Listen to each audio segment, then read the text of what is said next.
바로 시작하겠습니다. 먼저 도르트문트와 파리 생제르맹의 경기를 분석해 보도록 하겠습니다. 도르트문트 독일 1부 5위 승승무패패입니다. 16강을 확정지은 상황입니다. 하지만 이 경기를 지면 승자승 때문에 조 2위가 되는 상태라서 쉽게 로테이션을 돌릴 수 있는 상황은 아닙니다. 다만 중원에서의 빌드업에서 문제를 드러내는 편이라서 주전 대 주전으로 나와도 도르트문트가 밀릴 가능성이 높아 보이는 것이 현실입니다. 특히 현재 엔트리 구성상 외즈잔이 나와야 하는데 외즈잔은 늘 리그에서도 중앙 압박에 정신을 못 차리는 경우가 많았습니다. 결장자 듀랑빌, 은메차, 알레, 리에르손, 자비처, 볼프, 엠네 총 전력 대비 마이너스 20%입니다. 파리 생제르맹 프랑스 1부 1위 승승무승승입니다. 일단 이 경기를 이기면 조 1위로 토너먼트에 올라갈 수 있습니다. 이를 위해서 지난 경기 중원에서 솔레르를 투입하기도 했고 우가르테를 조기에 빼주는 등 미드필더진의 구성에 상당히 신경을 쓰는 모습입니다. 변수가 있다면야 크랙 역할을 해주면서 음바페에게 자유도를 주는 덴벨레의 이탈이기는 한데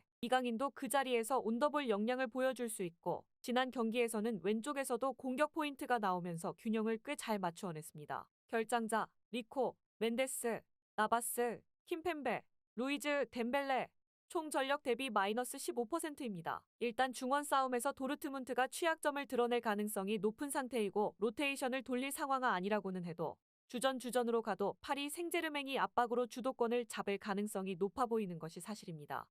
파리 생제르맹의 양측면 균형도 지난 경기 괜찮았던 모습이죠. 파리 생제르맹이 유리할 것이라고 봅니다. 다음은 뉴캐슬과 AC 밀란의 경기를 분석해 보도록 하겠습니다.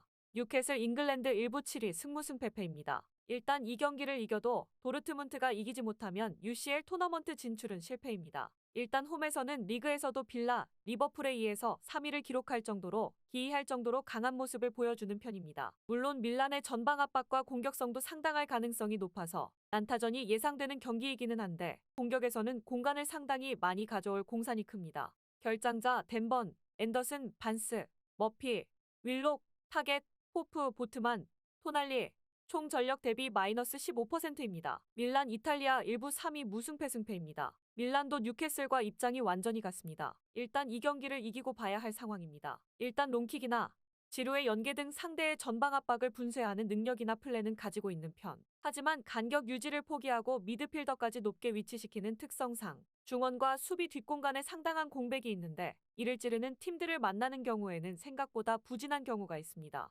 결장자 스포티엘로, 키에르, 펠레그리노, 칼룰루, 오카포, 티아오 총 전력 대비 마이너스 15%입니다. 다만 뉴캐슬이 이상할 정도로 홈에서는 부상병동 스쿼드를 가지고도 리그 3위의 호성적을 올리고 있는 상태라서 뉴캐슬이 기본적으로는 유리한 상황일 듯. 수비가 다소 흔들린다고 해도 밀란이 가지고 있는 수비적인 약점을 공략하는 식으로 커버가 될 수도 있습니다. 양팀이 승리를 위해서 올인할 상황입니다. 오버 2.5 가능성은 매우 높은 상태입니다. 다음은 로열 앤트워프와 바르셀로나의 경기를 분석해 보도록 하겠습니다.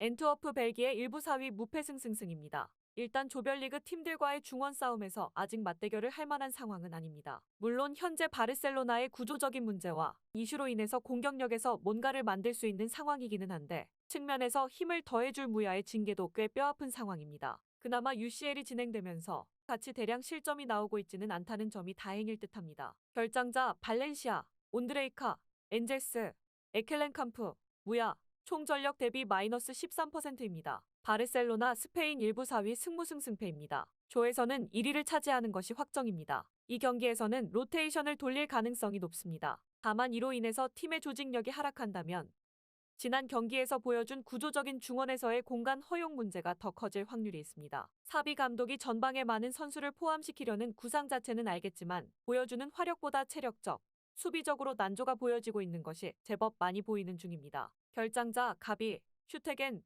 이니고, 알론소 총 전력 대비 마이너스 13%입니다. 아직 앤트워프가 바르셀로나를 상대로 화력 싸움에서 우위를 잡을 만한 전력은 아닙니다. 다만 바르셀로나의 수비적인 구조 문제와 로테이션 이슈를 생각하면 앤트워프가 스코어를 줄이면서 득점력을 어느 정도 보여줄 수 있을 것 같은 매치입니다. 오버 2.5를 1순위로 생각해도 큰 무리는 아닐 것으로 봅니다. 마지막으로 FC 포르투와 샤흐타르의 경기를 분석해 보도록 하겠습니다. 포르투갈 1부 2위 승패승패승입니다. 일단 비기기만 해도 2위로 UCL 토너먼트 진출이 확정되는 상황입니다. 일단 바르셀로나를 상대로도 중원을 거친 공격력을 잘 보여주는 편이었는데 이 경기에서는 주도권을 잡은 것이 전진성보다는 최대한 안정성으로 가게 될 가능성이 높습니다. 타렘이나 에바닐손 등 간헐적으로 나가더라도 공격력을 선보일 수 있는 자원이 있기는 해도 일단 다득점을 무리하게 노리지는 않을 것입니다. 결장자 베론, 마르카노, 웬델, 사무엘 총 전력 대비 마이너스 13%입니다. 샤흐타르 우크라이나 일부 4위 패무승승승입니다. 일단 수비적으로는 바르셀로나에게 36회 비효율적인 크로스로 일관하게 하는 등 효과가 꽤 있었습니다. 하지만 이번 경기에서 보여주어야 하는 것은 공격력인데 홈에서 엔트워프를 상대로도 점유해서 밀리는 등 올 시즌에는 명성만큼 중앙에서의 힘을 잘 보여주지는 못하고 있는 양상입니다. 포르투의 주도권을 허락한다면 상대가 시간을 죽이고 나올 텐데 이를 명확하게 커버할 수 있을지는 알 수 없습니다. 결장자는 없습니다.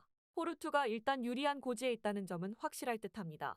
물론 주도권을 잡은 것이 공격력보다는 안정적인 실점 통제로 이어질 가능성이 높기는 하지만 간헐적으로 공격을 가면서 페이스를 조절하는 식으로 가면서 실리를 챙기게 될 가능성이 높아 보입니다. 언더 2.5 양상은 의외로 확률이 높을 듯합니다. 영상에서 알려드리는 내용들은 모두 1차 분석 내용들이며 2차 분석과 최종 조합픽은 영상 하단 고정 댓글 링크로 문의 주시면 안내 도와드리도록 하겠습니다. 시청해주셔서 감사합니다. 아직도 혼자 분석하고 계신가요? 이슬TV 스포츠 정보방에서는 실시간 스포츠 커넥션을 통한 소통하는 관리 시스템으로 확실한 수익을 전해드리고 있습니다. 정보방 입장 조건은 없으며 일반인들은 쉽게 접할 수 없는 배당 흐름 분석, 모든 경기 라인업과 결장자, 마지막으로 분석 모델링을 통한 최종 조합픽까지 무료로 제공해드리고 있습니다. 물론 마음에 안 들면 둘러보시고 나가셔도 됩니다. 혼자 하면 단기간으로 수익을 볼 수도 있겠지만 함께 하면 장기간으로 꾸준한 수익이 가능합니다. 정보방 무료 참여하시고 꾸준한 수익을 원하시는 분들은 영상 고정 댓글 링크로 문의 주시면 안내 도와드리겠습니다. 늦지 않았습니다. 함께 합시다.